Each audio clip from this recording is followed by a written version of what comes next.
The peaceful evening shift at the Riverside Gas Go was about to turn into a test of courage when a group of rebellious locals made the mistake of challenging Sarah Mitchell, a seasoned paramedic whose years of emergency response experience had taught her exactly how to handle any threat, including the one that was about to walk through the door. Before we dive into today's story, let us know in the comments where you're tuning in from, and if you enjoy stories of justice being served, make sure to hit that subscribe button. We've got another incredible tale waiting for you tomorrow. Now let's begin. The fluorescent lights cast a warm glow over the spotless convenience store, where Sarah had stopped for her usual coffee break between shifts. After 12 years of service as a first responder in the small town of Millbrook, she had made this particular gas station her unofficial sanctuary. The store's manager, Chen, was busy restocking the shelves while his teenage daughter Emma worked the register.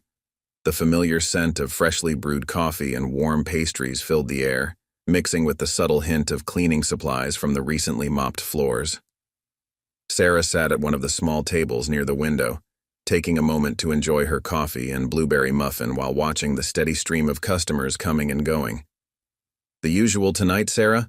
Emma called out with a bright smile, already reaching for another cup. The young girl had grown up seeing Sarah's ambulance parked outside during her breaks, and over the years, she had come to view the paramedic as something of a role model. "Thanks, Emma," Sarah replied, her voice carrying the calm authority that came from years of handling crisis situations. "How's the college application process going?" Emma's face lit up as she walked over with the fresh coffee. "Actually, I just submitted my application to the Emergency Medical Services program. I hope I can be half as good as you someday." Sarah smiled warmly, her green eyes crinkling at the corners. At 42, she carried herself with the quiet confidence of someone who had seen it all and knew how to handle whatever came her way. Her dark hair was pulled back in a neat bun, her navy blue paramedic uniform pristine despite the long shift she had just finished. The regular customers knew her well. Tom, a local mechanic, tipped his hat as he came in for his evening snack. Martha, an elderly woman who lived down the street, stopped to chat about her grandson who had just started EMT training. The gas station had become more than just a convenience store. It was a community hub where people felt safe and looked out for each other. Mike finished stocking the energy drinks and walked over to Sarah's table. "Busy shift?" he asked, pulling up a chair. His kind face showed genuine concern. He had seen firsthand how demanding her job could be. 3 car accidents and a heart attack," Sarah replied, taking another sip of her coffee. "But everyone made it, that's what matters." She didn't mention the hours of paperwork still waiting for her at the station or the emotional toll of talking to worried families. That was just part of the job. The gas station's bell chimed as Jason, another paramedic from Sarah's unit, walked in. He was fresh-faced and eager, only 2 years into the job, but Sarah had taken him under her wing, teaching him not just the medical skills, but the emotional resilience needed for their work. "Hey, Sarah," Jason called out, grabbing a sports drink from the cooler. "That save you made today was incredible. The way you kept that accident victim calm while we worked to get him out of the car, I've never seen anything like it." Sarah shrugged modestly. "Experience teaches you that sometimes a calm voice is the best medicine we can offer." She glanced at her watch, noting that her break was almost over. In 15 minutes, she would need to head back to the station for her night shift. The peaceful atmosphere was suddenly interrupted by the distant roar of modified engines. Sarah's trained ear recognized the sound. She had treated enough accident victims to know the distinctive rumble of street racers. Mike tensed slightly. They had been having trouble with a local group of rebels who liked to use the empty streets around the gas station as their personal racetrack.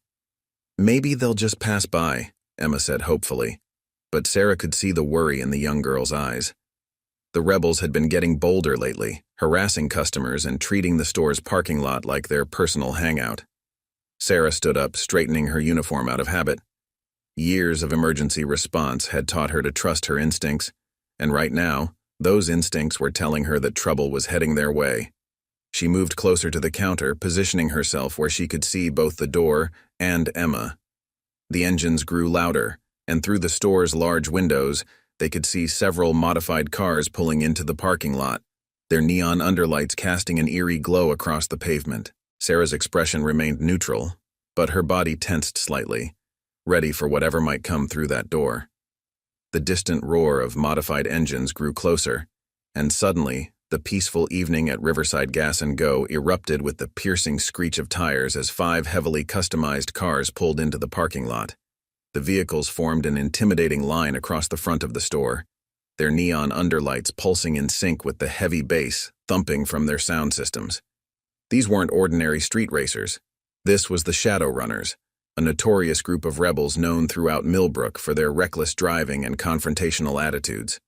At the helm was a matte black Dodge Challenger, its engine growling menacingly as it rolled to a stop directly in front of the store's entrance. The driver, known as Viper, stepped out with an air of arrogance that seemed to fill the entire parking lot. His real name was Marcus Reed, but few dared to use it. His leather jacket bore the Shadowrunner's emblem, a stylized snake wrapped around a burning wheel. The other car's doors opened in unison, revealing the rest of Viper's crew.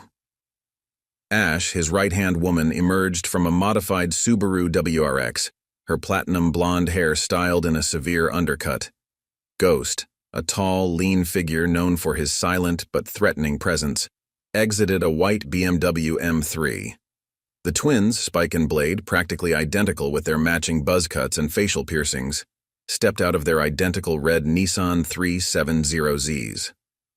Inside the store, Mike Chen quickly moved closer to Emma, while Jason instinctively stepped toward Sarah.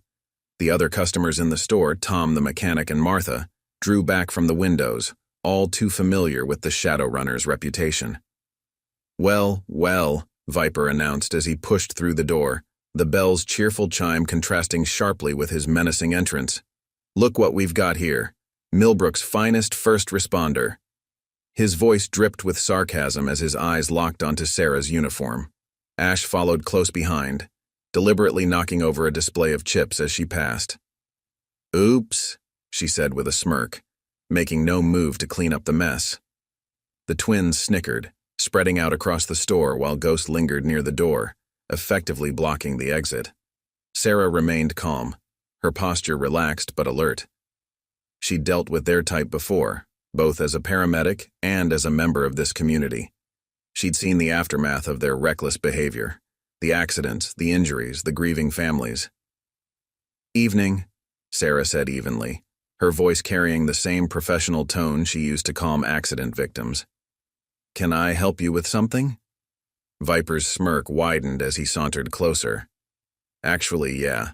See, we've been thinking this place could use some new management.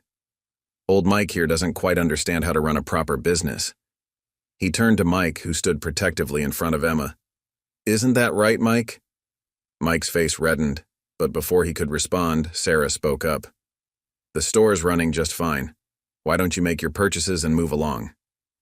The twins exchanged amused glances, and Spike knocked over another display, sending candy bars scattering across the floor. "We're not here to shop, lady," Blade sneered. "We're here to make sure everyone understands who really runs these streets." Ash moved to the counter, leaning over it to get in Emma's face. "Pretty little thing, aren't you?" she said, her voice honey-sweet, but her eyes cold. "Bet you'd look good in our crew colors." Sarah stepped forward, smoothly positioning herself between Ash and Emma. "That's enough," she said firmly. "Emma's not interested, and neither is anyone else here in whatever you're selling." Viper's expression darkened. He moved closer to Sarah, trying to use his height to intimidate her.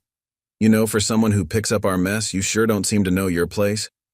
We own these streets, and soon enough, we'll own this store too."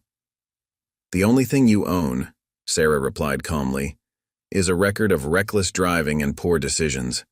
I've scraped enough of your handiwork off the pavement to know exactly who you are." The atmosphere in the store grew thick with tension. Ghost shifted his position, blocking the door more deliberately. The twins moved closer to Viper, their hands clenching into fists. Ash's smirk turned into a snarl. Viper leaned in, his voice dropping to a dangerous whisper. "You better watch your mouth, paramedic. You might be the one needing emergency services next time." Jason took a step forward, but Sarah raised her hand slightly, signaling him to stay back. She met Viper's gaze steadily, her years of handling crisis situations evident in her unwavering composure. "Is that a threat?" she asked, her voice level but carrying an edge of authority that made even Ghost glance her way. "Because I should warn you, threatening a first responder comes with some serious consequences." The Shadowrunner's leader hesitated for a split second, clearly not expecting this level of resistance. But his pride quickly overcame his caution, and his sneer returned with renewed force.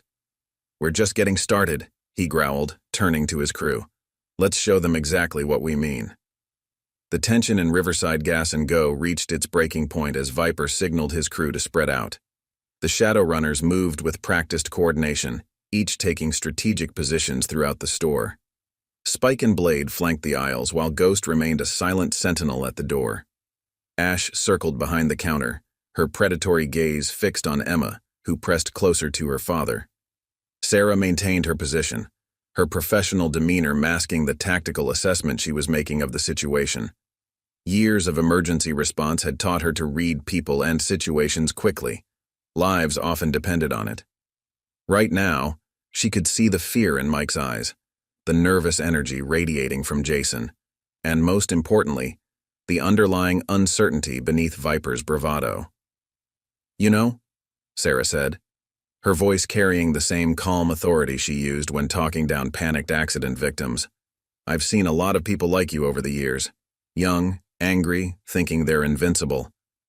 Want to know where most of them end up?" Viper's smirk faltered slightly. "Save your lecture, lady. We're not here for your life lessons." "No?" Sarah raised an eyebrow. "Then why are you here? To intimidate a teenage girl? Threaten a local business owner? That doesn't sound very impressive to me." The twins exchanged uncertain glances, but Ash stepped forward aggressively. "Watch yourself," she snarled. "You don't know who you're dealing with." "Actually, I do," Sarah replied, turning to face her directly. "I know exactly who I'm dealing with. I was there last month when one of your races ended with 2 kids in the hospital. I'm the one who had to tell their parents they might not make it." The statement hung in the air, heavy with implication. Even Ghost shifted uncomfortably at the door. Viper, sensing his crew's hesitation, slammed his fist on the counter. "Enough! You think because you wear that uniform you can stand here and judge us? We make our own rules." Sarah didn't flinch. Instead, she took a step closer to Viper, her voice dropping lower but maintaining its professional edge. "Rules exist for a reason. Every time you break them, someone ends up hurt. And guess who has to pick up the pieces?" "That's your job, isn't it?" Spike called out, trying to sound tough, but his voice betraying a hint of uncertainty. "My job," Sarah corrected him, "is to save lives. Sometimes that means pulling people from wreckage. Sometimes it means preventing the wreck in the first place." Tom the mechanic, who had been quietly watching from near the coffee station, suddenly spoke up. "She's right. I've seen what's left of the cars after your fun. It ain't pretty." Blade turned toward Tom, fists clenching. "Nobody asked you, old man." "No," Martha's voice rang out clearly from where she stood near the magazines. "But he's saying what we're all thinking. You young people think you're so tough, but all you do is cause trouble and hurt people." Sarah noticed more customers entering the store, regular evening customers who, seeing the situation, didn't retreat, but instead moved to stand near Tom and Martha. The Shadowrunners were suddenly aware that they were no longer just facing down a lone paramedic. "This is none of their business," Viper growled, but his voice had lost some of its certainty. "That's where you're wrong," Sarah replied. "This is everyone's business. Every time you race through these streets, every time you threaten this store, you're threatening this entire community. And this community, we look out for each other."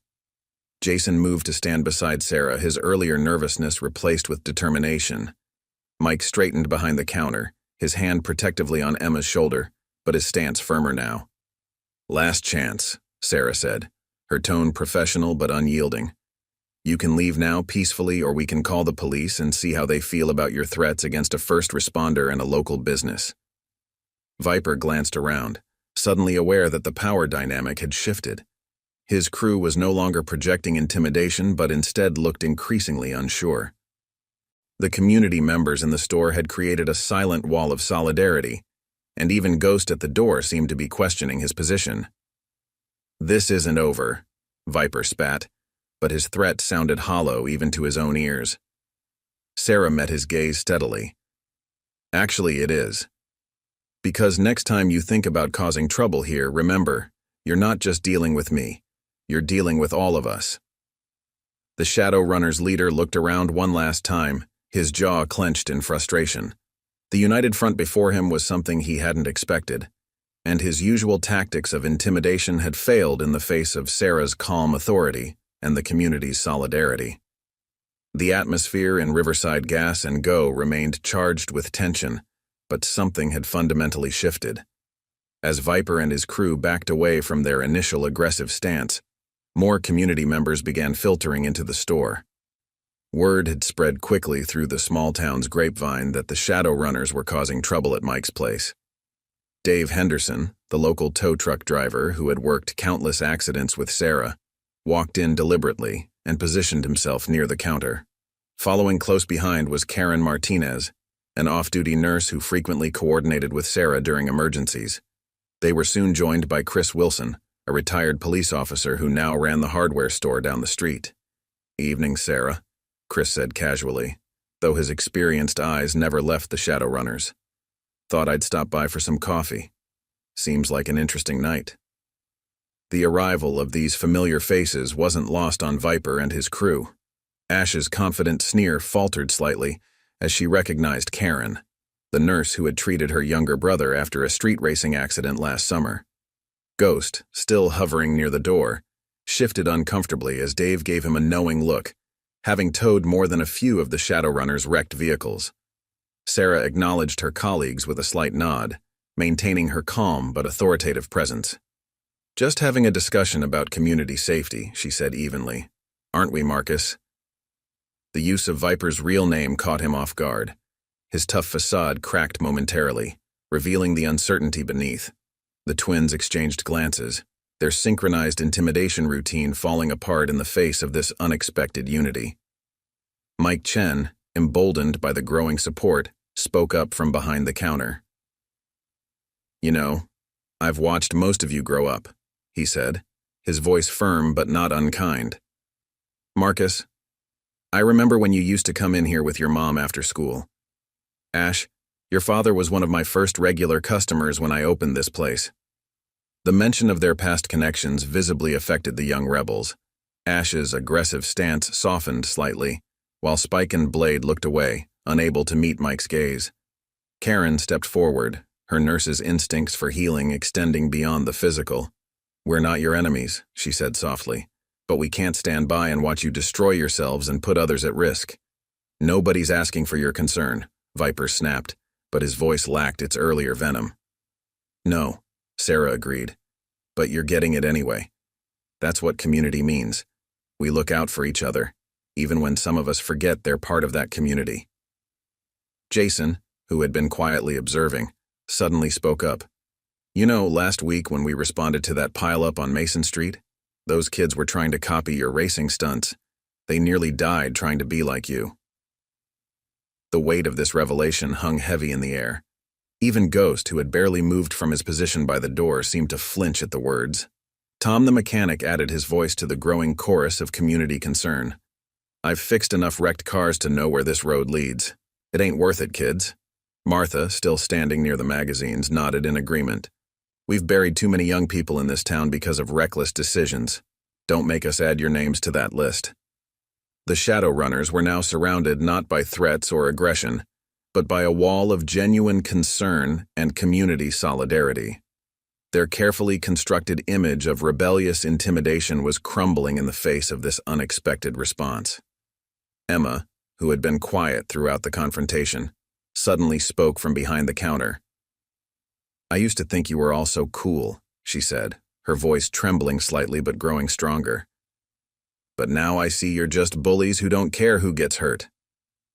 Her words seemed to hit home, especially with Ash, who had earlier tried to intimidate her. The female rebel's tough expression wavered, replaced by something that looked almost like shame. Sarah watched these reactions carefully, her years of experience in crisis situations telling her that the dynamic was shifting in their favor. The community's united front wasn't just about standing up to intimidation.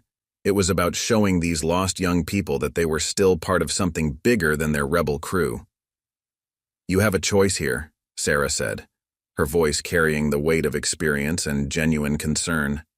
"You can keep going down this road, pushing away the people who actually care about what happens to you, or you can remember that you're part of this community too, and start acting like it." The solidarity in the room was palpable now. Regular customers, local professionals, and community members stood together, not in aggression, but in unity, showing the shadow runners that their intimidation tactics couldn't break the bonds of a close-knit community. Viper's facade of control began to crack under the mounting pressure of community solidarity. His crew's earlier bravado had given way to visible uncertainty, but like a cornered animal, this made him more dangerous. With a sudden burst of frustrated anger, he kicked over a display of energy drinks, sending cans rolling across the floor. "You think this little kumbaya moment changes anything?" he snarled, his voice rising. "We're not part of your perfect little community. We make our own rules and we're not going anywhere." Ash, trying to maintain their intimidating presence, shoved a rack of snacks, scattering bags of chips across the counter. The twins moved toward the refrigerator section, yanking open doors and knocking items to the ground. Ghost remained at his post by the door, but his discomfort with the escalating situation was evident in his tense posture. Sarah watched the display of destructive behavior with the calculated calm of someone who had dealt with far worse situations. "This tantrum isn't helping your case," she said evenly. "All you're doing is proving that we're right about you."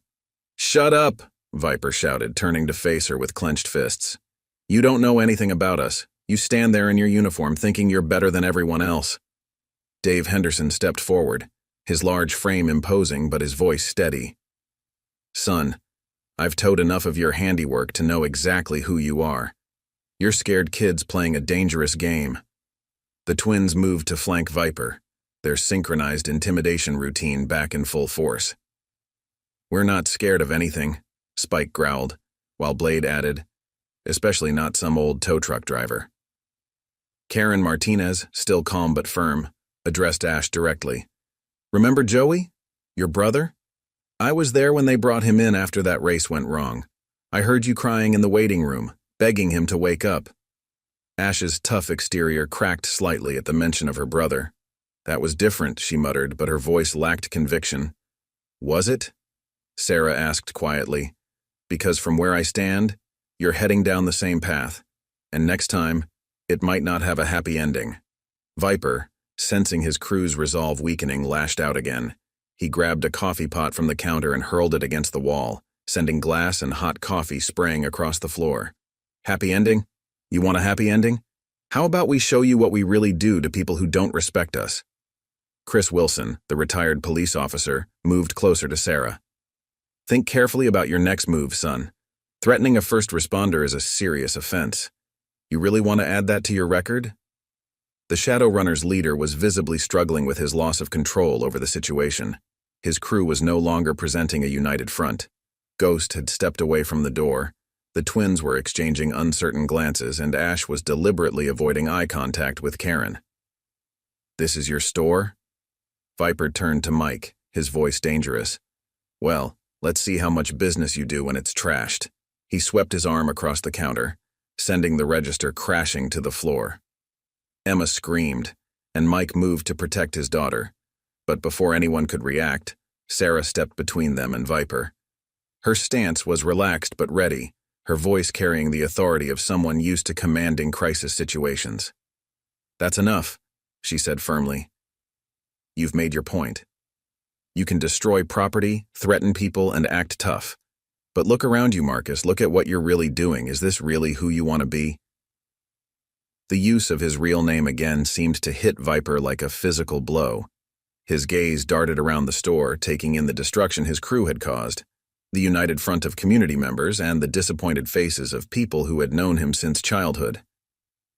"You're just going to call the cops anyway," he spat, but his voice held a note of uncertainty. "Actually," Sarah replied, "right now you have a choice. You can walk out that door, end this destructive behavior and start making better decisions. Or you can continue down this path and face the consequences. But remember, next time you crash, next time one of your crew ends up in the ER, we'll still be the ones there to help you, because that's what community means.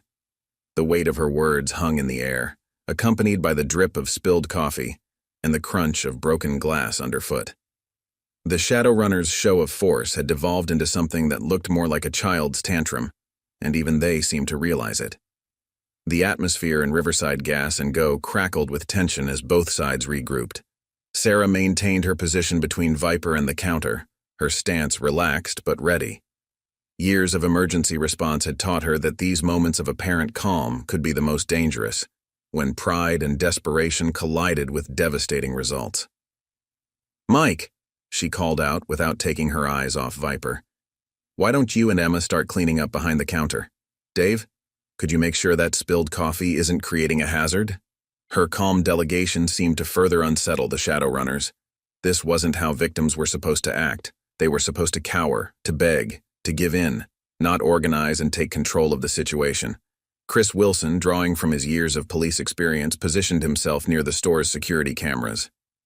"You know," he said casually, "these new security systems are amazing. Crystal clear footage, automatic upload to the cloud. Really helps with identification in case anything unfortunate happens." The implied warning wasn't lost on the rebels. Ghost, still hovering near the door, shifted uncomfortably. "Viper," he said, speaking for the first time, his voice surprisingly soft. "Maybe we should—" "Shut up," Viper snapped, but his voice carried more desperation than authority now. "Nobody's going anywhere until we finish this." Karen Martinez stepped forward, her nurse's instincts reading the signs of escalating tension. "There's nothing to finish here," she said firmly. "You've made your point. We've made ours. Nobody needs to get hurt." Jason, who had been quietly conferring with other community members, moved to stand beside Sarah. "I've got units standing by," he said, just loud enough for everyone to hear. "One call is all it takes." The twins exchanged glances, their synchronized intimidation act falling apart under the mounting pressure. Spike ran a hand through his buzzed hair, while Blade kept looking between Viper and the exit. Sarah noticed these subtle shifts in dynamics. Her years of handling crisis situations had taught her to read the room, to sense when the tide was turning. "Your crew's getting nervous, Marcus," she said quietly. "They're starting to understand what you haven't figured out yet. This isn't going to end the way you planned." Ash, who had been unusually quiet since Karen's mention of her brother, finally spoke up. "Viper, this is stupid. We're just making things worse." "Making things worse?" Viper rounded on her, his face flushed with anger. "You getting soft on me? Remember who took you in when nobody else would? Remember who gave you a family when yours didn't want you?" But Sarah caught the flash of pain that crossed Ash's face at those words. "Family doesn't put family at risk," she interjected. "Real family protects each other. Like Joey tried to protect you, Ash, even after that race went wrong. He begged us not to tell your parents you were the one driving."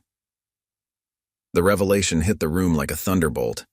Ash's tough exterior crumbled completely, tears welling in her eyes. The other Shadowrunners looked at her with surprise. This was clearly a detail they hadn't known. "You told us Joey was just a passenger," Spike said, confusion and betrayal evident in his voice. "It doesn't matter," Viper shouted, but his control over the situation was visibly slipping.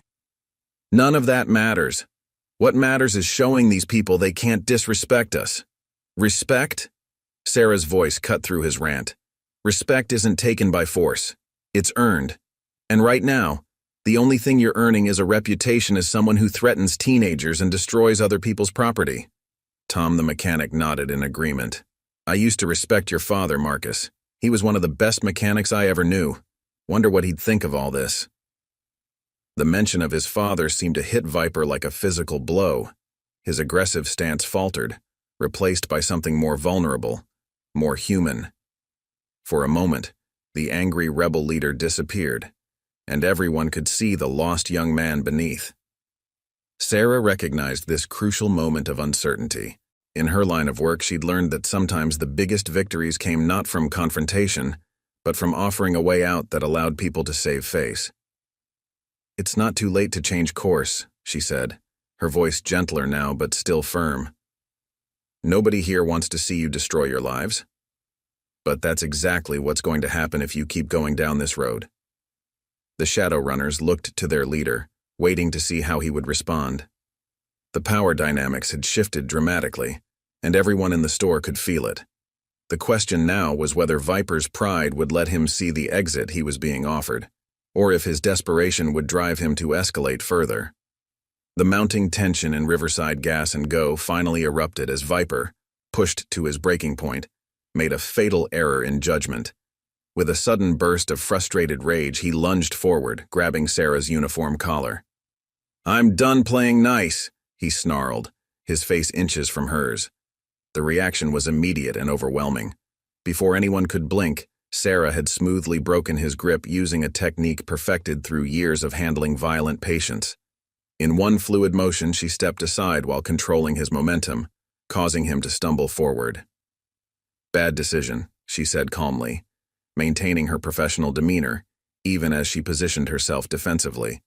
"Assaulting a first responder, that's not something you can walk back easily." Dave and Chris immediately moved to flank her, while Jason pulled out his phone, ready to call for backup. The other community members formed a protective barrier around Mike and Emma behind the counter. The message was clear. They were done allowing intimidation. "You're making a mistake," Viper spat, but his voice trembled slightly as he realized the gravity of his actions. The twins stepped forward uncertainly, torn between backing their leader and recognizing the severity of the situation. "The only mistake," Sarah replied evenly, "was thinking violence would solve your problems. Now you've crossed a line that changes everything." Ghost, who had maintained his distance throughout the confrontation, finally moved away from the door entirely. "This isn't what we agreed to," he said quietly, addressing Viper. "You said we were just going to scare them, make them respect us. This is too far." Ash, still shaken from the earlier revelations about her brother, stepped back as well. "He's right, Viper. This isn't what we're about. We're not criminals." "Aren't we?" Viper shouted, his composure completely shattered. "What do you think all of this has been? The racing, the intimidation, the territory claiming? Wake up. We crossed that line a long time ago." Sarah watched the crew's reaction to their leader's outburst. She could see the moment of realization crossing their faces as they finally understood the path they'd been heading down. Karen moved forward, her nurse's training evident in her careful approach. "It's not too late to step back from that line," she said softly. "But if you continue this way, someone's going to get seriously hurt, or worse." The twins exchanged looks, their synchronized movements now showing uncertainty rather than intimidation. Spike spoke first. "Man, I didn't sign up for assault charges." "None of us did," Blade added, backing away from Viper. "This isn't what the Shadowrunners were supposed to be about." Viper spun around, seeing his crew's unity crumbling before his eyes. "You cowards. After everything we've been through together, you're going to let these people break us?" "No, Marcus," Sarah interjected, her voice firm but not unkind. "They're choosing not to let you break them. There's a difference." Chris stepped forward, his police training evident in his authoritative stance. "Right now, you have two choices. You can end this peacefully, leave this place, and seriously reconsider your life choices. Or you can escalate this further and face consequences that will follow you for the rest of your life." The store fell silent as everyone waited for Viper's response. The Shadowrunners' leader stood alone now, his crew having physically and symbolically distanced themselves from his actions. His shoulders heaved with heavy breaths, his fists clenching and unclenching as he fought an internal battle. Sarah maintained her calm presence, understanding that this was a crucial moment. In her years as a paramedic, she'd learned that sometimes the most dangerous situations were when someone felt cornered and desperate. "Think carefully about your next move," she advised. "You've already assaulted a first responder. That's a serious offense. But right now, you still have a chance to minimize the damage. What happens next is entirely up to you." The weight of her words seemed to finally break through Viper's rage.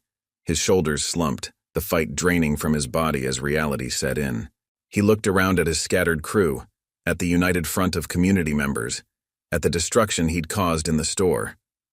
He started, his voice cracking. I didn't mean for it to go this far. None of us ever do, Sarah replied, maintaining her professional distance but allowing a note of understanding to enter her voice. But intentions don't change consequences. The question is, what are you going to do now? The entire store held its breath, watching as Marcus Viper Reed faced the moment of truth. His carefully constructed image of a fearless rebel leader had crumbled, leaving behind a young man who had lost his way and now stood at a crucial crossroads.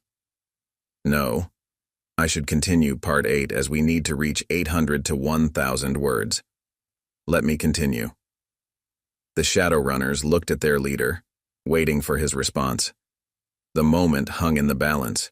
Would he choose to continue down the path of destruction, or take the opportunity for change that was being offered?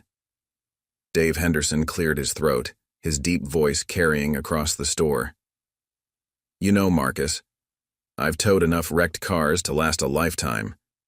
But what really sticks with me are the faces, the kids who thought they were invincible, the families left behind. You've got a chance here to prevent those tragedies. Emma, who had been quietly watching from behind the counter, suddenly spoke up. When I was little, you used to help me reach the candy on the top shelf, she said to Viper. You weren't always like this. You used to care. Viper's tough exterior cracked further at Emma's words.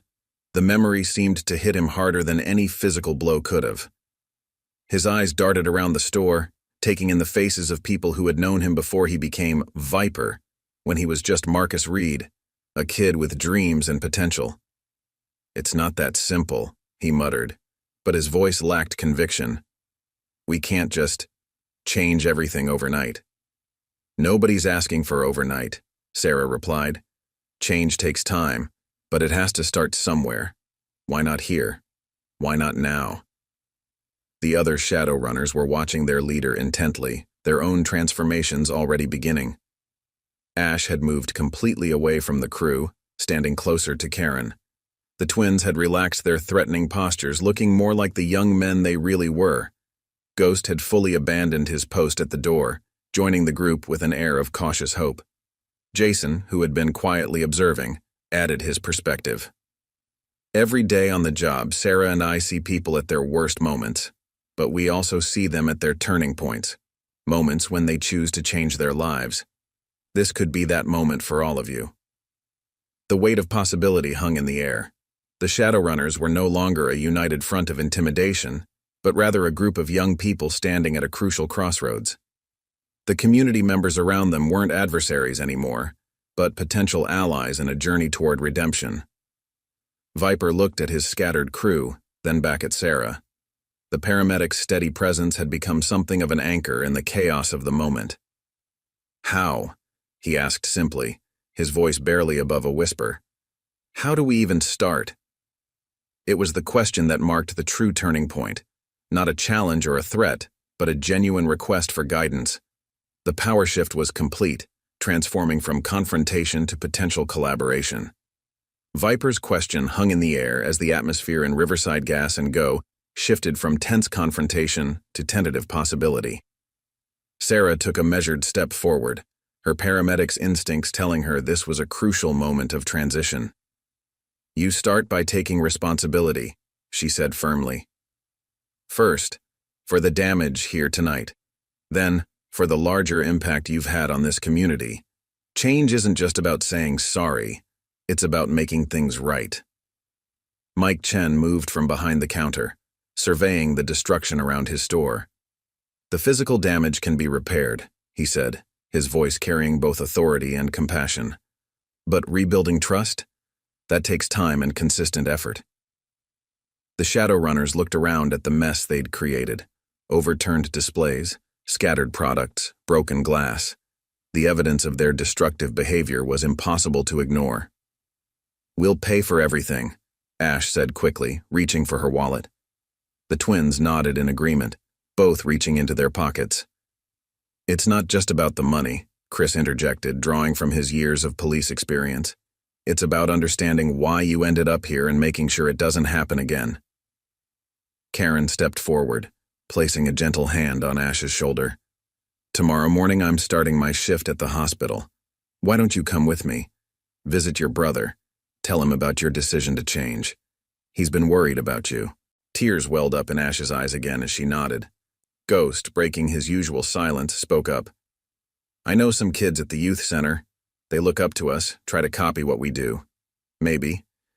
Maybe we could talk to them about making better choices. The twins exchanged glances, their synchronized movements now showing determination rather than intimidation. Our uncle owns a legitimate garage, Spike offered. He's been trying to get us to work for him instead of... He gestured vaguely at their modified cars outside. That's a start, Sarah acknowledged. But it's going to take more than just good intentions. You'll need to prove to this community that you're serious about change. Dave Henderson scratched his chin thoughtfully. You know, I could always use some help at the tow yard. Might be good for you all to see the other side of street racing, what's left of the cars after things go wrong. Viper, who had been quietly processing everything, finally spoke. My dad, before he passed, he always said I had a talent for working with cars. Said I could make something of myself if I used it right. He was right, Tom the mechanic confirmed. I remember when you used to help out at his shop. You had a natural gift. Still do, probably. Just been using it the wrong way. Jason stepped forward, his phone still in hand but no longer poised to call for backup. The emergency services do community outreach programs. Your experiences, your stories, they could make a real impact. Show kids the real consequences of street racing. Emma, who had been watching the transformation unfold, added her voice. You could be heroes instead of villains. Actually help people instead of scaring them. The possibility of redemption seemed to settle over the Shadowrunners like a physical presence. Their tough exteriors had crumbled completely, revealing the young people underneath who had lost their way but might finally have found a path back. It won't be easy, Sarah warned, her voice firm but encouraging. You've got a lot to make up for, a lot of trust to rebuild. But if you're serious about this, if you're really ready to change, you'll find this community is willing to help you. The moment of decision had arrived. The Shadowrunners stood at a crossroads, their past behind them, a challenging but promising future ahead. Everything depended on what they would choose to do next. The resolution at Riverside Gas Go unfolded like a carefully orchestrated symphony. Viper, or rather Marcus, took a deep breath and squared his shoulders, facing the community members who had stood against his crew's intimidation. I want to make things right, he said, his voice carrying none of its previous bravado. Not just here, but everything we've done, I need help knowing where to start. Sarah nodded approvingly, maintaining her professional demeanor while showing genuine support. Starting is often the hardest part, but you've already taken the first step by acknowledging the need for change. Chen pulled out a notepad from under the counter and began writing. Let's make this official, he said. First, we'll document all the damage. You'll pay for repairs and replacements, but more importantly, you'll help with the cleanup and restoration. The twins immediately moved to start picking up scattered products. Ash grabbed a broom and began sweeping up broken glass while Ghost collected overturned displays. Their actions, though small, represented a significant shift from destruction to restoration. Tomorrow morning, Chris said, checking his phone, I'm meeting with the youth center director. I think it would make a powerful statement if you all came along. Show them you're serious about making changes. Karen added, and Ash, I'll expect you at the hospital at 9 a.m. sharp.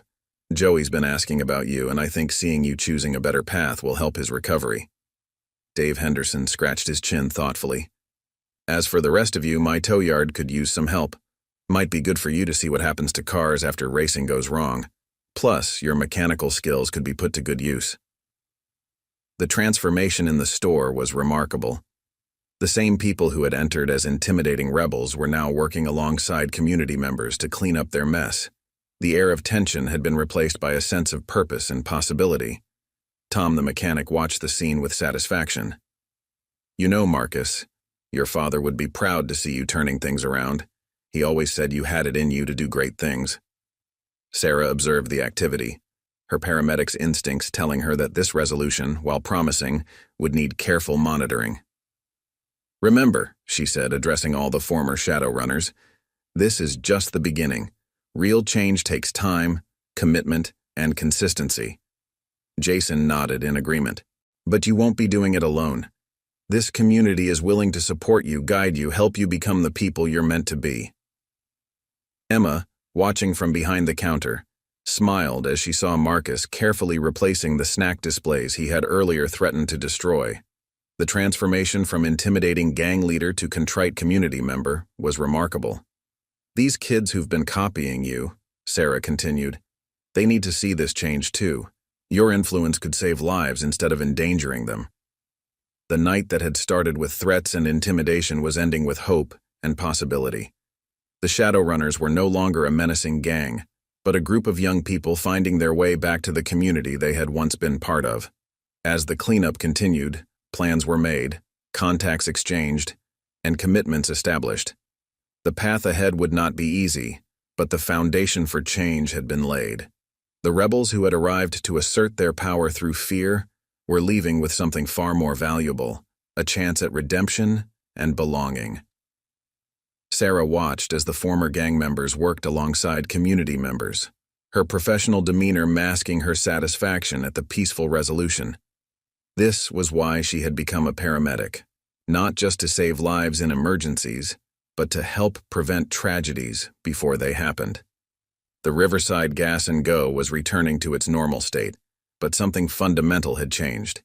A community had stood together, not just against intimidation, but for the redemption of its lost members. And in doing so, they had transformed a potential tragedy into a story of hope and renewal.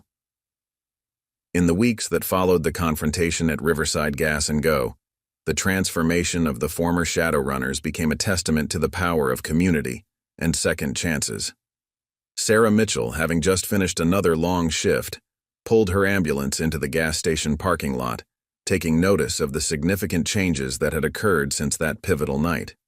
Where once modified racing cars had threatened the peace, she now saw Marcus's Dodge Challenger parked normally in a space, sporting a fresh paint job that had replaced its menacing matte black finish with a professional burgundy. The car was now being used to give safety demonstrations at local schools, showing teenagers the importance of responsible driving. Inside the store, the atmosphere was completely different from that tense evening. Chen was behind the counter, chatting amicably with Marcus, who was now helping manage the store part-time while taking business classes at the local community college. Emma worked alongside them, no longer afraid, but instead proud to be part of the store's transformation story. "Evening, Sarah," Marcus called out as she entered, his voice carrying none of its former aggression. "Coffee's fresh, just made it the way you like it." Sarah smiled, noting how the former gang leader had learned every regular customer's preferences. "Thanks, Marcus. How are the classes going?" "Actually," he replied, a hint of pride in his voice, "I got an A on my small business management exam. Mike's been helping me understand the practical side of everything we're learning." Mike beamed from behind the counter. He's got a natural head for business. Once he puts his mind to something positive, there's no stopping him. The store itself had undergone a remarkable transformation. The security cameras that had once served as silent witnesses to confrontation now watched over a thriving community hub. The shelves that had been overturned in anger were now neatly stocked, often by the very hands that had once scattered their contents.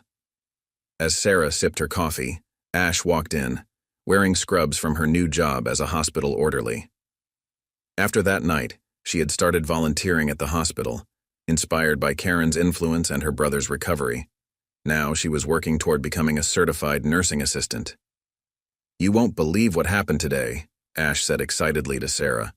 "Remember that kid who came in from the racing accident last week? I talked to him about Joey's accident, about what happened here. He actually listened. His friends came to visit, and they ended up asking about the youth program."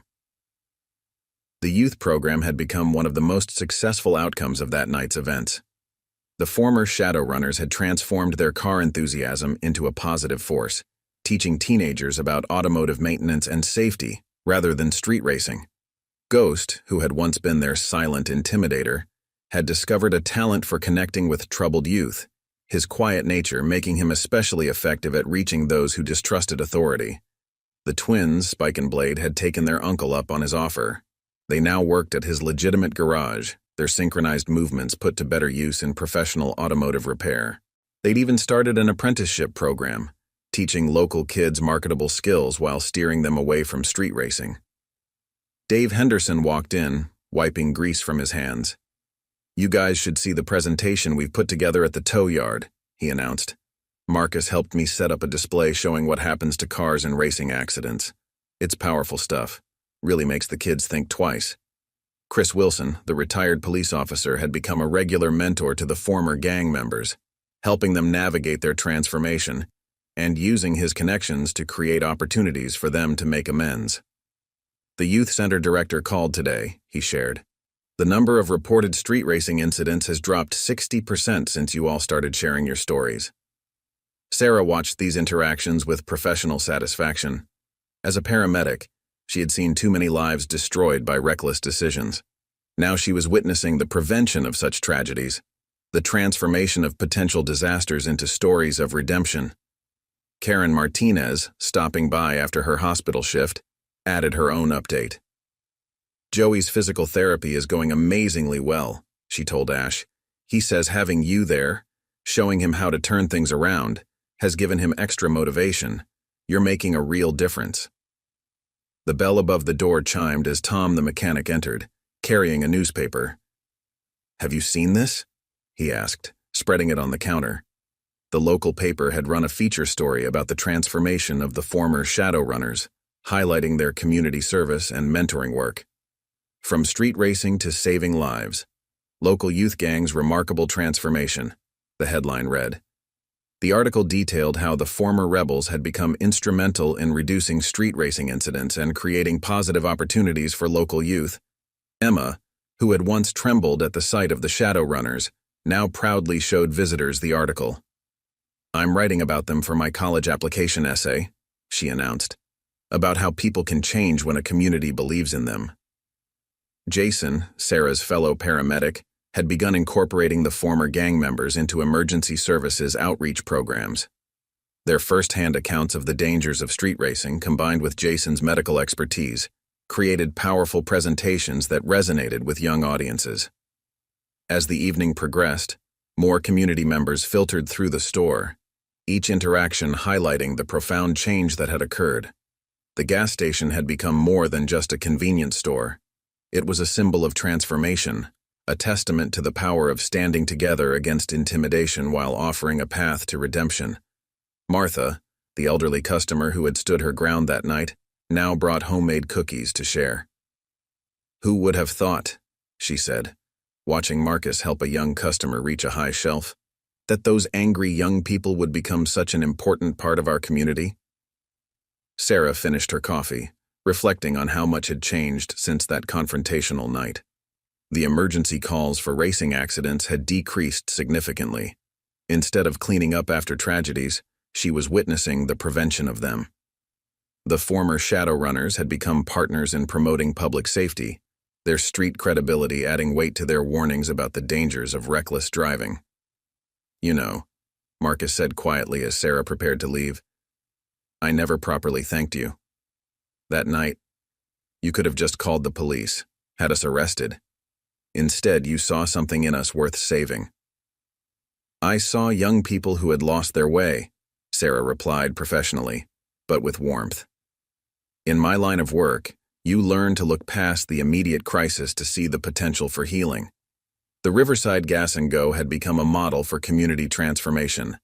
Other neighborhoods dealing with similar issues sent representatives to learn how a potential tragedy had been turned into a story of redemption.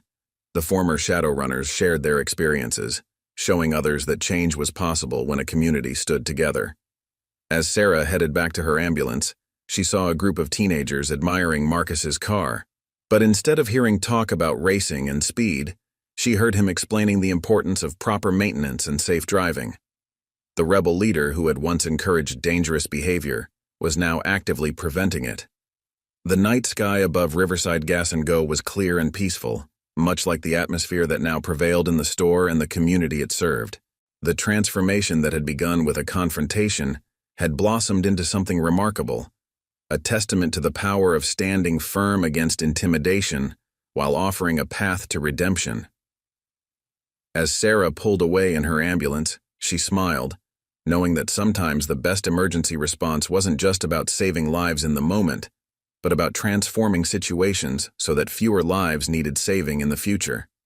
The shadow runners had disappeared, but in their place stood young community leaders who were making a real difference, proof that with the right support and guidance, even the darkest shadows could give way to light. The story of the gas station standoff had become a symbol of hope, a reminder that when a community stands together, not just against something but for someone, remarkable transformations are possible.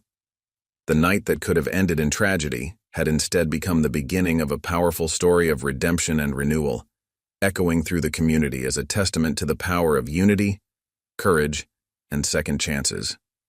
The impact of that fateful night at Riverside Gas Go continued to ripple through the community months later. On a particularly busy evening, Sarah's ambulance pulled into the parking lot alongside Marcus's burgundy Challenger, where an unusual scene was unfolding, one that proved just how much things had changed. A group of young street racers, new to the area and unaware of the local history, had rolled in with their modified cars and aggressive attitudes. They were posturing and revving their engines, trying to establish dominance in what they thought was unclaimed territory. But instead of finding easy prey, they encountered something unexpected. Marcus, now respected as a community leader, rather than feared as a gang leader, stepped out of the store. The fluorescent lights illuminated his calm demeanor as he approached the newcomers. Behind him, the twins emerged from their uncle's legitimate garage across the street, while Ash watched from her car, still in her hospital scrubs after her shift. "Let me guess," Marcus called out to the racers, his voice carrying the wisdom of experience rather than the threat of violence. "You're looking to make a name for yourselves. Show everyone how tough you are."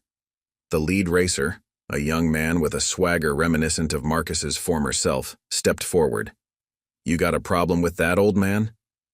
Sarah, getting out of her ambulance, couldn't help but smile at the irony. She remembered similar words spoken months ago, but now the tables had turned completely. "Actually," Marcus replied, "I do. Because I've seen where that road leads." He gestured to Dave's tow yard across the street, where the mangled remains of racing accidents served as silent testimonials. "And so has she," he added, nodding toward Sarah. The paramedic stepped forward, her uniform carrying the authority of someone who had seen too many young lives lost to reckless behavior. "Last month alone, I responded to 3 racing accidents, 2 fatalities, 1 driver who'll never walk again. Want to guess their average age?" The young racers shifted uncomfortably, their bravado wavering. The twins approached, their synchronized movements now purposeful rather than threatening. "You know what we see at the garage?" Spike asked, wiping his hands on his professional mechanic's uniform. "We see the cars after," Blade finished. "The ones that can't be put back together, just like the drivers." Ghost, who had been quietly observing from the store entrance, spoke up. "We used to be you. Thought we were invincible. Thought we had something to prove." He gestured to the gas station. "Right here, in this very spot, until someone cared enough to show us we were wrong." The young racers looked around, suddenly aware that they were surrounded not by potential victims or rivals, but by people who intimately understood their mindset and had evolved beyond it. Ash approached, her hospital ID badge visible. "Want to know what the emergency room looks like at 3 a.m. when they bring in a racing accident?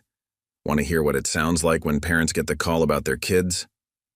The lead racer's tough expression cracked slightly. "You don't know us. You don't know what we're about." "Actually," Sarah interjected, "we do.